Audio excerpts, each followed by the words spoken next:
साथियों नमस्कार। मैं आपका साथी शुभकांत कुमार। मैं पिछले 11 साल से नेटवर्क मार्केटिंग बिजनेस में हूं और आज मैं इस बिजनेस में सफल हूं। आज बारी है फिर से एक नए टेक्निक की। बनना है तो किसी को बनाना पड़ेगा, मिट जाएंगे अगर यूं ही बहाना चलेगा। एक अनोखा बिजनेस, एक बहुत ही बेहतरीन बिजनेस, जहां पे अगर आपको कुछ अचीव करना है, आपको कुछ बनना है, कुछ हासिल करना है, तो अपने बारे में बिना सोचे भी बहुत कुछ हासिल किया जा सकता है। एक ऐसा अनोखा बिजनेस जहां अपने बारे में ना सोच के दूसरे के बारे में सोच के अपना जीवन बदला जा सकता है। कितना यूनिक बिजनेस है, कितना अनोखा बिजनेस है कि अपने बारे में सोचने की आवश्यकता नहीं, सिर्फ दूसरे के बारे में सोचा जाए और जीवन अपना बदल जाए।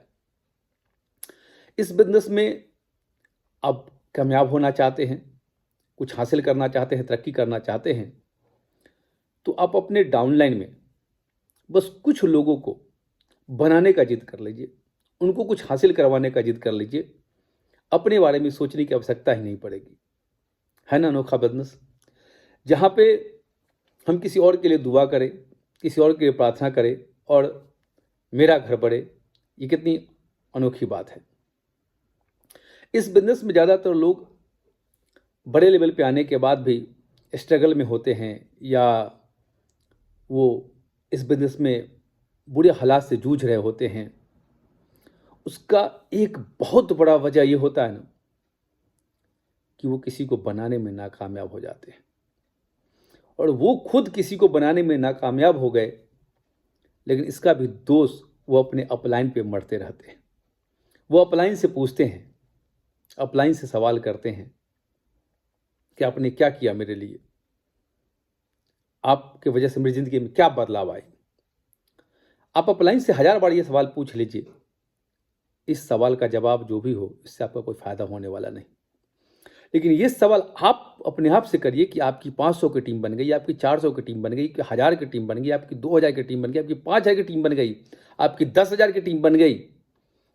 आपने किसका जीवन बदल दिया? आपने किसके जीवन में बेहतर कर दिया?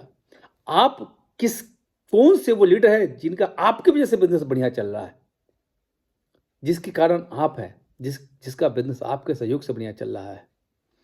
और 200, 400, 500, 1000 की टीम में, 5000 की टीम में, 10,000 की टीम में आप 2-4 लोग की ज़िंदगी को नहीं बदल पा रहे हैं, और आप दिन रात अपने अपलाइन को कोस रहे हैं, सिस्टम को कोस रहे हैं, कंपनी को कोस रहे हैं। इसका मतलब है कि आप गलत जगह दोषारोपण कर रहे हैं। मेरा एक दिल से मशवरा इस बिजनेस के 11 साल के अनुभव से, इससे कुछ हासिल होने वाला नहीं है। इससे या तो आप एक दिन ख़त्म हो जाएंगे, या ऐसे ही घुट घुट के जीते रहेंगे। मेरा सलाह है, अगर आप भी एक बड़े लेवल होने के बाद 500 की टीम, 1000 की टीम, 5000 की टीम, 10,000 की टीम बनाने के बाद इस दौर से गुजर रहे हैं, तो मेरा मशवरा होगा, आज से अपने सोचने का तरीका बदलिए और एक जिद रखिए कि अगर अभी तक मैं इस बिजनेस में कुछ हासिल नहीं कर पाया हूँ बड़ा, इसका मतलब अपने नीचे हमने किसी को हासिल होने में मदद नहीं किया है, या वो व्यक्ति नहीं ढूंढ पाया अभी तक, चाहे 5000 की टीम हो गई, 4000 की टीम हो गई, 2000 की टीम हो गई, कि चलो इसकी ज़िंदगी में बदल दूँ, मेरी ज़िंदगी बदल जाएगी। और ये शायद कहना बहुत गलत होगा कि 500, 1000, 5000 की टीम में भी आपको वो 2 व्यक्ति नहीं मिले जिनका मिजाज आपके मिजाज से मिलता था, जिनके सपने आपके सपने से मिलते थे, जिनका विजन आपके विजन से मिलता था, जिनका मेहनत आपके मेहनत से मिलता था। ऐसे लोग मिलने ज़रूर होंगे। हो सकता है इसके पीछे कई कारण हो, जिसकी वजह से आप उनके साथ ट्यूनिंग नहीं बना पाए, सोच नहीं मिला पाए, उनके साथ मेहनत नहीं कर पाए। हाँ, अगर एकाध अपवाद कहें तो ऐसा हो सकता है कि 5000, 10,000 की टीम, 4000, 2000 की टीम बनने के बाद भी कोई ना मिल पाया। ये भी उतना सही नहीं है, ये भी अपवाद में भी कहना बड़ा मुश्किल है, लेकिन मान भी ले तो अपवाद है, हो सकता है। लेकिन कितना प्यारा बिजनेस है कि जहाँ पे आपको सिर्फ ये कोशिश करनी है कि हमको किसी को बना देनी है, और आपका जीवन बन जाता है। किसी को कुछ हासिल करवा देना है, आपको कुछ हासिल हो जाता है। अरे कुछ क्या, जितना हासिल कराएंगे उसका दोगुना तिगुना हासिल हो जाता है। तो इस बिजनेस में अगर आप एक लेवल पे पहुंच गए हैं और स्ट्रगलिंग में हैं, तो मेरा एक मशवरा होगा कि किसी अपलाइन को दोष मत दीजिए, सिस्टम को दोष मत दीजिए, बल्कि वहाँ पे अपने आप को ढूंढिए कि आप कहाँ चूक कर रहे हैं, आपसे कहाँ मिस्टेक हो रहा है, जो दुनिया का सबसे मुश्किल काम है। हो सकता है ये वीडियो आपको थोड़ा बुरा भी लगे कि मैं तो सब परफेक्ट कर रहा हूँ, तो दो बातें परफेक्ट हो सकती हैं, या तो आप परफेक्ट हो सकते हैं या आपका रिजल्ट परफेक्ट हो सकता है। रिजल्ट परफेक्ट नहीं है, इसका मतलब है कि कहीं ना कहीं एक बार झांकने की जरूरत है, एक सवाल पूछने की जरूरत है, क्या मैं किसी को बनाने के लायक नहीं? अरे एक दो व्यक्ति की जिंदगी बदल पाते 500 1000 5000 की टीम में, तो अपनी ज़िंदगी तो बदल ही जाती। और लोग अक्सर बोलते हैं कि मेरा बिजनेस अच्छा नहीं चल रहा। इसका मतलब क्या है कि आपके नीचे किसी का अच्छा नहीं चल रहा, और आपके सक्सेस के लिए आपका अपलाइन जिम्मेवार हो सकता है। लेकिन एक सवाल अपने आप से पूछिए कि आपके नीचे किसी के सक्सेस के लिए कौन जिम्मेवार हो सकता है, उसके लिए कौन जिम्मेवार है?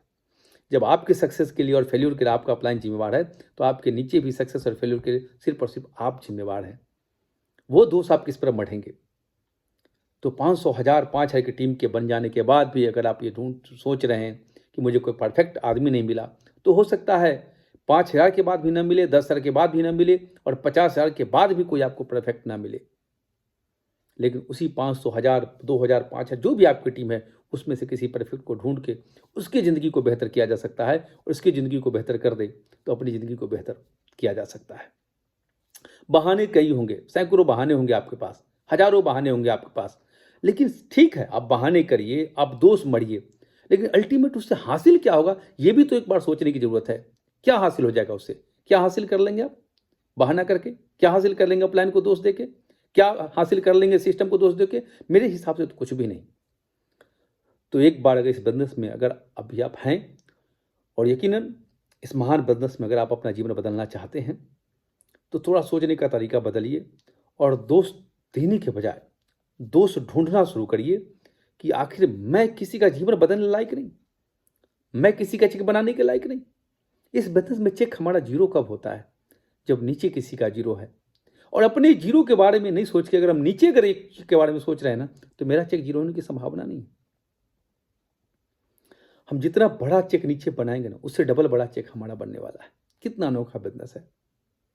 लेकिन क्या होता है, हम अपने जीरो चेक को रोना रो रहे हैं, उसके लिए अपलाइन को दोष दे रहे हैं। लेकिन आपके जीरो चेक के लिए आपका अपलाइन रिस्पॉन्सिबल है, सिस्टम रिस्पॉन्सिबल है। लेकिन आपके नीचे जो जीरो चेक बना, उसके लिए कौन रिस्पॉन्सिबल है? अगर आप किसी एक के चेक की जिम्मेदारी लेते, मात्र एक, हो सकता है आप ऐसे सिस्टम में काम कर रहे हो जहां कहीं पर अपलाइन ने जिम्मेदारी ले रखी हो, कहीं पर आपको अपलाइन ने जिम्मेदारी दे रखी हो।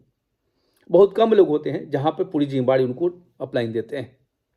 ऐसी संभावना 10% है। 90% हमने देखा है कि इस बिजनेस में अपलाइन कहीं की जिम्मेदारी खुद ले लेते हैं, कुछ बिजनेस की जिम्मेदारी आपको देते हैं, और जहां आपको जिम्मेदारी दी गई वहां आप जीरो बिजनेस दे रहे हैं, जीरो बिजनेस जा रहा है। इसका मतलब उसके लिए कौन रिस्पॉन्सिबल है? ये सोचने की जरूरत है। तो एक बार मेरा सलाह होगा सॉरी, कि फिर से झांकिए, सोचिए, विचार करिए कि आपका चेक जीरो हुआ कब? जब आप अपने आप को अपने नीचे किसी के चेक के लिए रिस्पॉन्सिबल नहीं मान रहे। किसी की जिंदगी बदलने के लिए आप रिस्पॉन्सिबल नहीं है। आपको लगता है सब में प्रॉब्लम है, तो वैसे आपको अपलाइन को भी आपको ऐड करके लग रहा होगा इन सब में प्रॉब्लम है। कोई परफेक्ट होता नहीं। हो सकता है आपके अपलाइन, आप कोई परफेक्ट नहीं होता, लेकिन उसी में से किसी को ढूंढ के तो बनाना पड़ेगा। और जब अपने नीचे आप चेक की प्लानिंग करने लगे, नीचे कुछ अचीवमेंट की प्लानिंग करेंगे, नीचे उसमें आप सहयोग कर पाएंगे, तो कभी भी आपका चेक जीरो नहीं हो सकता। इतना अनोखा बिजनेस है। तो आपके नीचे चेक बने, ये आपकी जिम्मेवारी होनी चाहिए। और मेरा मानना है, बनना है तो किसी को बनाना पड़ेगा। बहुत आसान बिजनेस है, और कुछ बनना है इस बिजनेस में तो बस किसी को बना डालिए, ज़्यादा कुछ भी करने की जरूरत नहीं है। तो बनना है तो किसी को बनाना पड़ेगा, मिट जाएंगे यूं ही अगर बस ये बहाना चलेगा। बहुत बहुत धन्यवाद, बहुत बहुत शुक्रिया। Thank you very much.